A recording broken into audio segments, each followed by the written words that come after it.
Since 1934, Iowa's farmers have turned to the Iowa Farm Bureau spokesman as their trusted news source. Now, the Spokesman Speaks.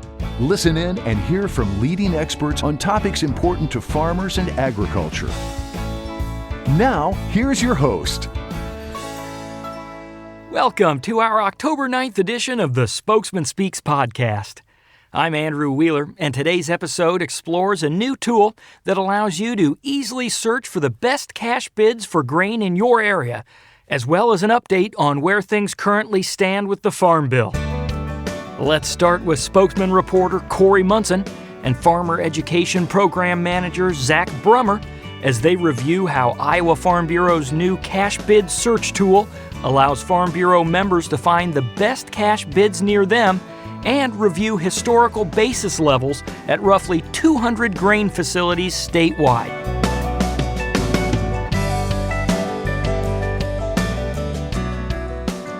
Thanks for being here, Zach. Tell us a little bit about the tool. Yeah, so this has actually been in production for several years in various stages, but my predecessor, Ed Kordick, actually started it with a focus strictly on basis and being able to compare basis levels for individual locations, both in the current year and also, on a 5-year average type of environment. And so when I took the role, I took over the production of the tool. And as I stepped back and looked at it, I wanted to add some functionality that provided producers, farmers, some same day access to market information that would help them not only look at the historical data via basis levels, but also current cash bids and aid them in making decisions that day, potentially on making some cash sales. So that's really the direction that I kind of took the tool once taking it over. This seems like it could be extremely valuable to farmers as they market last year's crop or prepare to sell this year's new crop. Yeah, it should be. You kind of look at it in two different phases. You've got the cash bid tool piece of it, which is going to go out there and grab on a 15-minute delay, real-time information about what cash bids are doing out in the marketplace. From the comfort of your home office, you can access over 200 different locations in the state of Iowa, and you can see what cash bids are doing real-time. Can you kind of walk us through how to use the tool and describe it a little bit to folks who may be logging on for the first time? So when you log on for the first time, you're basically going to go to iowafarmbureau.com, and we've got a big banner, so it's easy to find right now. Later, it'll be under Farmer Resources, but you can see the Iowa Farm Bureau cash tool there. You just click on that, and then you'll enter your zip code and search radius, and you'll be able to choose between corn and soybeans as well. But then it's going to populate a list of different delivery points that you can choose from. Scroll through and see the real-time cash bids. You can also switch over to the basis tool, which will show you the historical basis data. So between those two different tabs, you have quite a bit of information at your fingertips that you can use. Well, that kind of leads right into my next question, which is the real value of having both that current bid. I mean, current bid, that makes sense to me. You can wake up in the morning and see what the prices are today near you. But the historic basis is kind of what I'm interested in.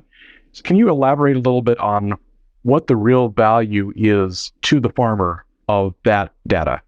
Yeah, every year is obviously different. When you're marketing a crop size is going to play a big role in what values are doing, but it's powerful to have that information, that historic information at your disposal where you can go in and see what the trends have been over previous years and also as an average.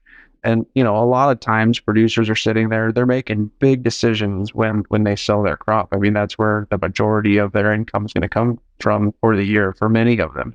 There's a lot of thought that goes into that. And so this is just one more tool at their disposal that they can access, look at real data to help them. Maybe the data suggests, hey, maybe, I'm kind of on the fence. I want to wait 2 weeks. And the tool is telling me that maybe here in another month, there might, historically, there's a little bit of a bump in my area. So things like that. It's just another, again, tool at their disposal to help aid them in those decisions.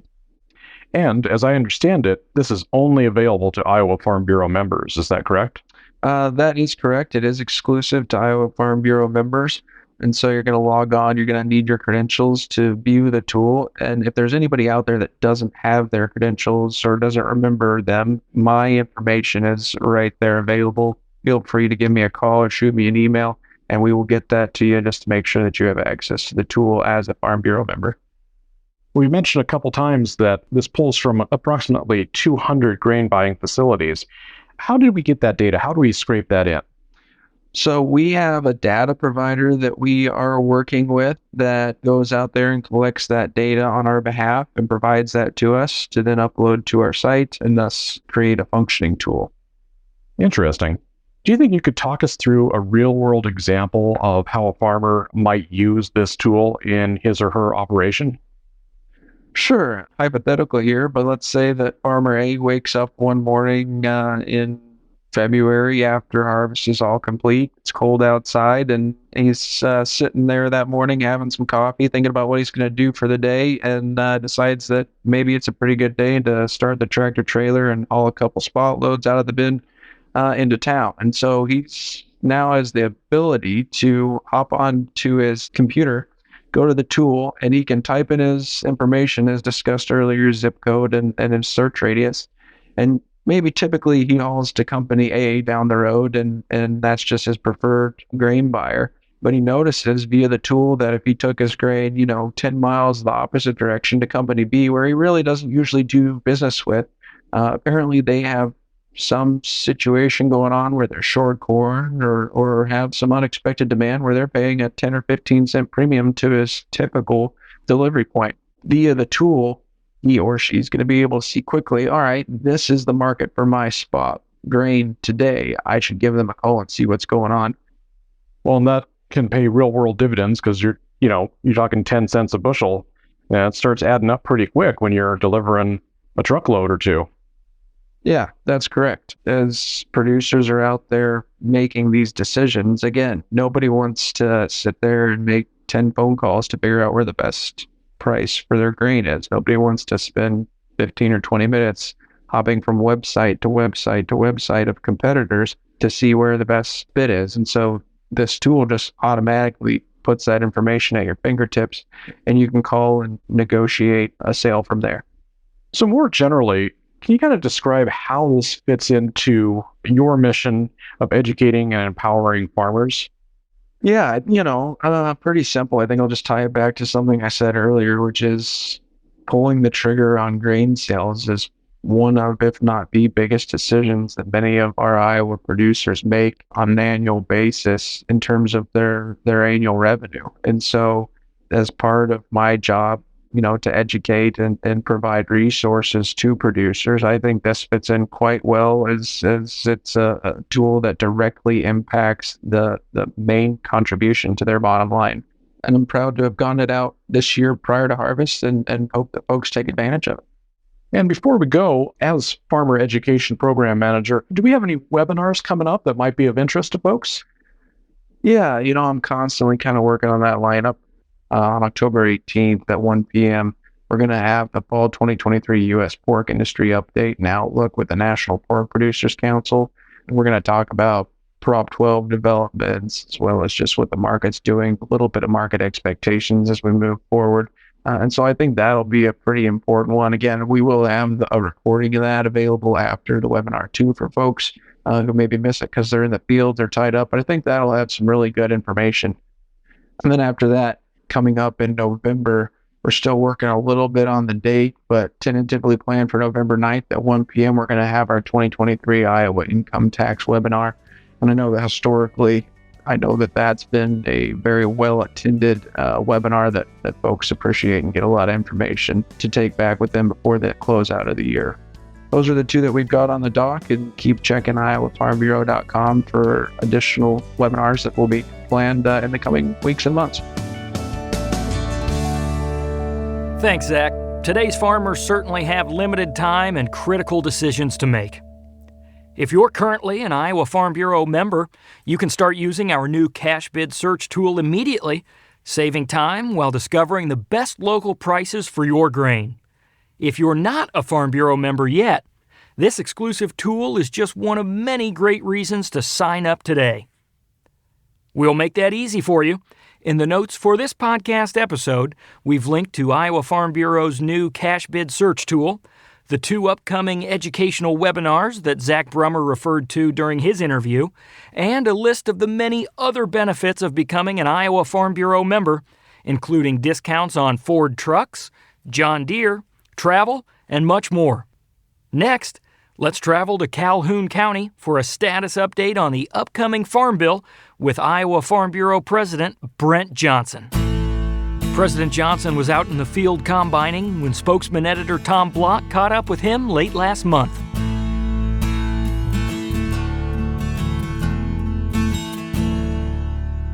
Brent, thanks for taking some time to have a conversation here about the Farm Bill. But before we start, harvest is going strong across the state as we speak.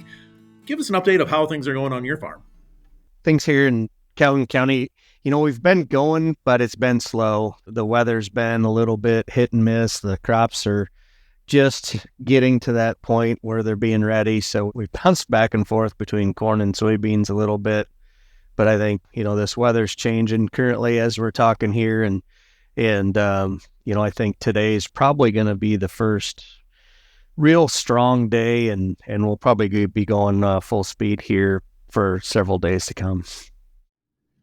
And with the Farm Bill expiring here at the end of September, what are the expectations of the process going forward, and what needs to happen to get this bill done?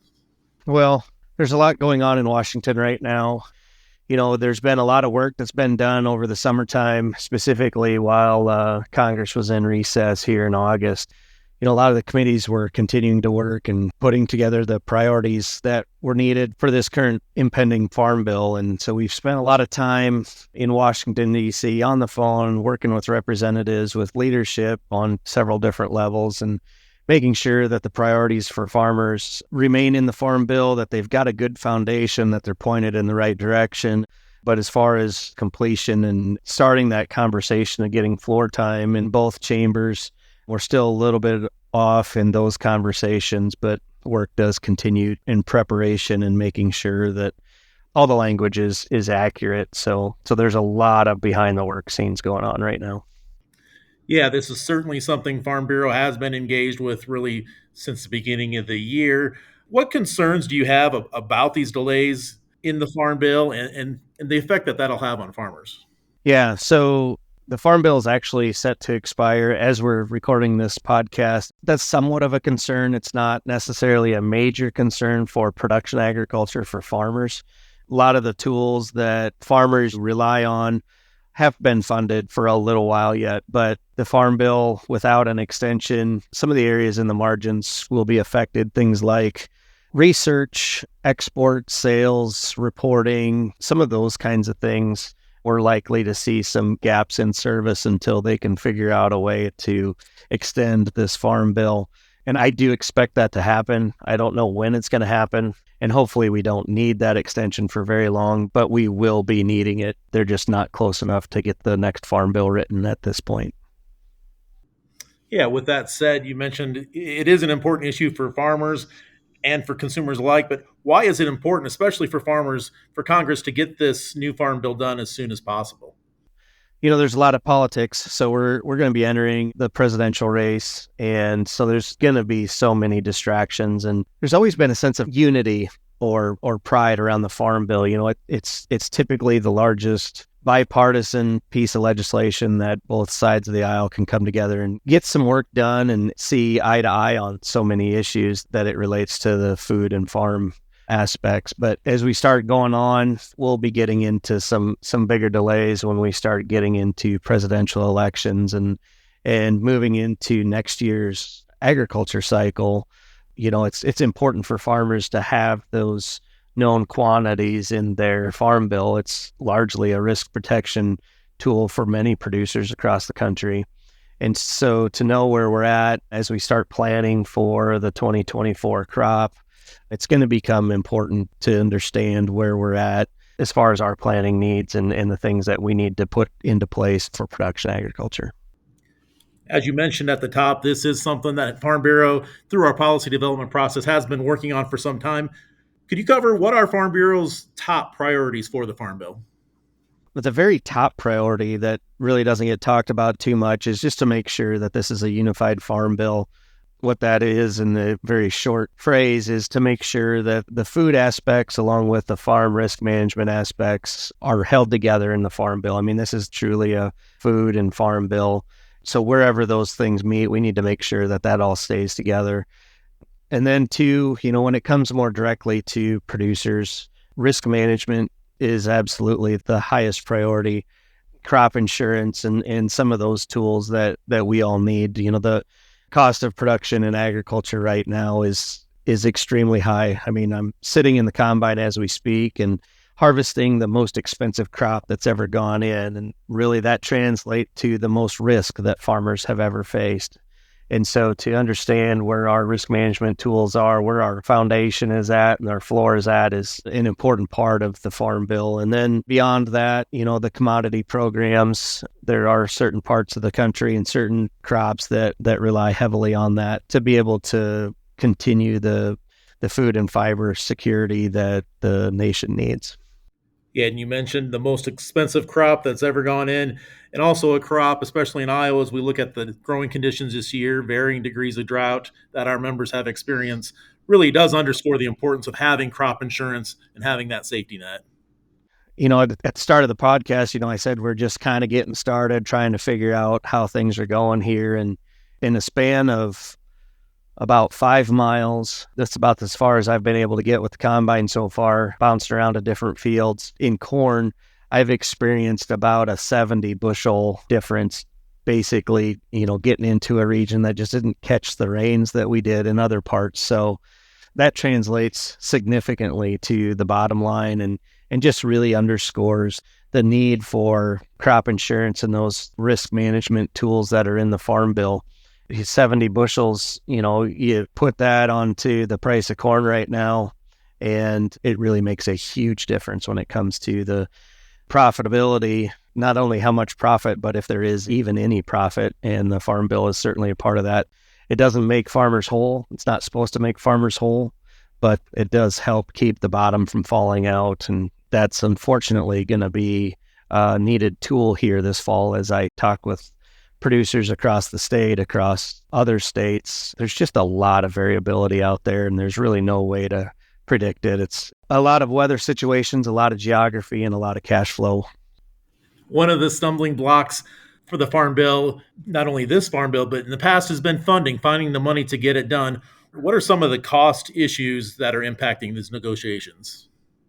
We did have some of those conversations within Congress this last summer, and on some levels, it was comforting to get some of those fiscal conversations out of the way. On other levels, it creates some lines in the sand, if you will, when it comes to the Farm Bill negotiating standpoints right now. So it depends on the different leadership in which chamber you're talking to and some of those conversations. But some folks are really intent on making sure that conservation is a strong point and want to see those things funded directly. And other members are wanting to use that conversation of, we've had these financial conversations in the past with a national debt and whatnot.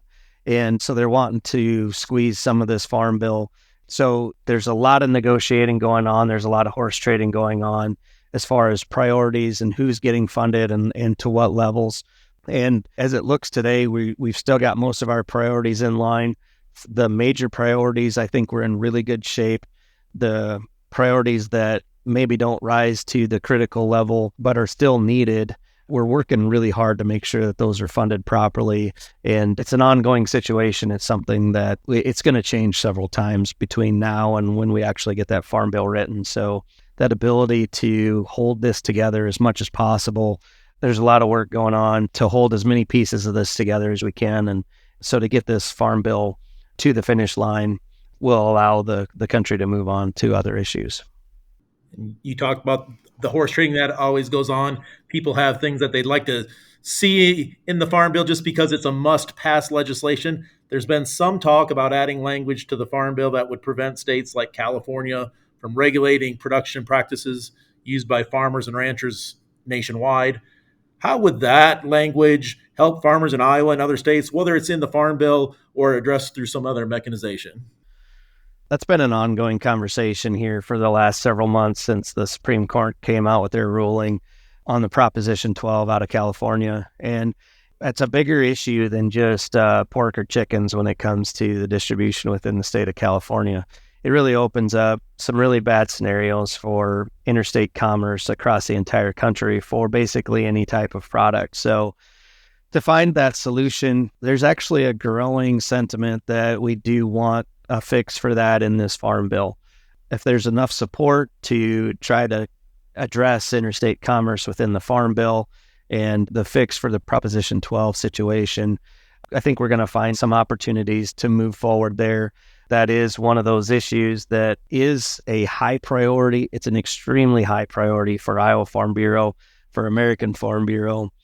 If the farm bill is the right pathway, that's fantastic. And if it's not the right pathway, we're going to continue to push and find that fix for Prop 12, however it shows up. Ultimately, the Proposition 12 conversation translates to insecurity for Iowa's hog producers. And with the status of hog production in Iowa as compared to across the country, it's a major, major issue.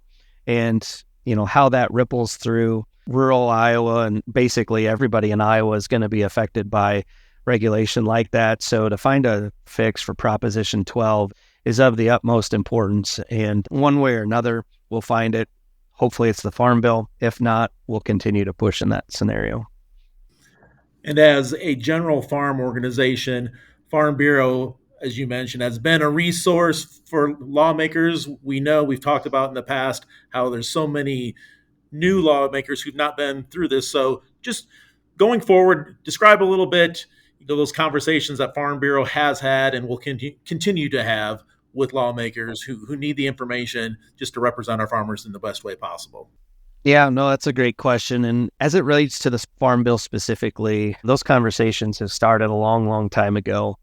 If you even think about Iowa's House members, not one of them has ever negotiated a farm bill before. So not that necessarily they were strangers to the idea of it, but they've just never gone through that process. So to translate that across the entire country, a little more than half of the entire Congress has never been in that situation either. So months ago, as we started taking folks to Washington, D.C., having those town hall visits, letters to congressmen, we really started on a very high-level scale. So just making sure that Farm Bill's priority, just very simple talking points. As we move along and time goes, we get more granular. We start to get more in the weeds, if you will. We're starting to have very, very specific conversations now with the members of Congress, specifically those on the ag committees in both chambers, just to make sure that the priorities that were explained, that committees were written down while Congress was in recess, as those start to get published and they start to get known, making sure that that dialogue is recorded accurately, that it's put into actions and words that are going to be meaningful and hold the true intent together. So we're really getting into some wordsmithing and making sure that these priorities are pointed in the right direction, that we're all pulling the rope in the same way. And as we get closer to the finish line, we're just continuing to get more detailed, more granular as we go forward. And that's the power of Farm Bureau, to have a lot of people, you say, pulling on that rope in the same direction. But what would you say to members who may be listening to this about what they can do if they happen to have the opportunity to go to a town hall or reach out to their representative or senator about the Farm Bill? What message should they be delivering? I mean, the first message is, let's get this done. I mean, this is a bipartisan bill that both sides of the aisle really should feel good about. And food security is national security. And at this time where, everything seems a little topsy-turvy, the idea of having secure food sources across the country is going to be helpful. And so the priority in getting this done is certainly urgent. And then if you're able to have those conversations with your member of Congress or your senators, risk management and title programs, of course, are the utmost important. And if at all possible, a fix for Proposition 12 is always in the conversation as well. Okay, Brent. Well, thanks for your time this morning. Is there anything else you'd like to add about the Farm Bill? Obviously, we're working hard. We're looking forward to getting that signed into law. I continue to be impressed by our members, not only across Iowa, but across the country, who get engaged in this process in so many different ways. It's really been enlightening. It's been very inspiring, honestly, to watch this process coming through. And so I really appreciate all our members who have written a letter, who have taken the time to go to Washington, who have gone to a town hall, or who have simply called one of their county board members and had that discussion. So it's involvement on all levels that makes this organization what it truly is. And it's all those members that are absolutely a key to our foundation and our strength and being able to carry out our priorities. I hope you're all enjoying a successful harvest, but we all know that some years are just better than others. That's a big reason why we need an effective farm bill. We know that, you know that, and now is a good time to remind our U.S. lawmakers of that fact. There are new developments coming from Capitol Hill daily, but together we'll get this new farm bill across the finish line and help ensure the continued security of our nation's food supply. That's all for this episode of the Spokesman Speaks podcast. We hope you found it useful and that you'll join us for the next episode on October 23rd. Thank you for doing the work that inspires everything we do here at the Iowa Farm Bureau, and thanks for listening to the Spokesman Speaks. Thank you for listening to The Spokesman Speaks, a podcast by Iowa Farm Bureau. Check out more podcast episodes at iowafarmbureau.com/podcast. You can also find and subscribe to the Spokesman Speaks podcast in the Apple Podcasts app, Google Podcasts, Spotify, iHeartRadio, and other popular podcast apps. We appreciate your ratings and reviews, and we welcome you to email us your feedback at podcast@ifbf.org.